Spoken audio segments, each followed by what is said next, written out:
லூக்கா 18:14. கர்த்தருடைய சமூகத்தில் தாழ்மையாய் வருகிறவர்களை தேவன் உயர்த்துகிறவராக இருக்கிறார். விதமாக ஆண்டவர் ஒரு ஊமையை சொல்லுகிறார். 2 பேர் கர்த்தருடைய ஆலயத்திற்கு கடந்து சென்றார்கள்.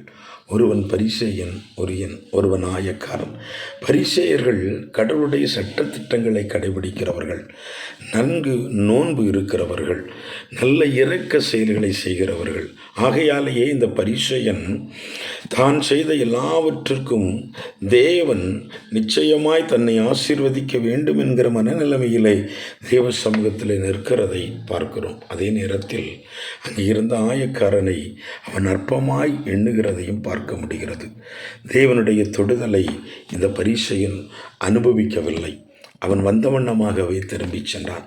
ஆனால் ஆயக்காரனோ தேவ சமூகத்தில் தன் கண்களை ஏறெடுக்க துணியாமல் தன் மார்பிலை அடித்து கொண்டு தேவனுடைய இரக்கத்திற்காக கெஞ்சுகிறதை பார்க்க முடியும். வேதம் சொல்லுகிறது, இவன் தேவனுடைய தொடுதலை அனுபவித்தான். அவனே நீதிமானாக்கப்பட்டு இல்லத்திற்கு கடந்து சென்றான் என்று வேதம் சொல்லுகிறது. அநேகர் தங்களை நேர்மையானவர்கள் என்று எண்ணி மற்றவர்களை இகழ்ந்து ஒதுக்கும் சில அனுபவங்கள் இருக்கிறது. நாம் நம்மை ஒருபோது நேர்மையானவர்களாக எண்ணவும் கூடாது. மற்றவர்களை இகழ்ந்து ஒதுக்குவதையும் தேவன் விரும்புவதில்லை. நாம் தேவ சமூகத்தில் நம்மை தாழ்த்தினால் தேவன் நம்மை உயர்த்த வல்லவராக இருக்கிறார். ஆகையால் அருமையான தேவனுடைய பிள்ளைகளை, கர்த்தருடைய சமூகத்தில் தாழ்மை உள்ளவர்களாக இருங்கள்.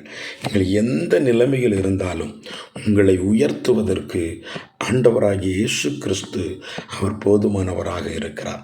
இன்றைக்கும் இந்த வார்த்தையினாலே தேவன் உங்களை ஆசீர்வதிப்பாராக என்று சொல்லி தேவநாமத்தினால் உங்களை வாழ்த்தி ஆசீர்வதிக்கிறேன்.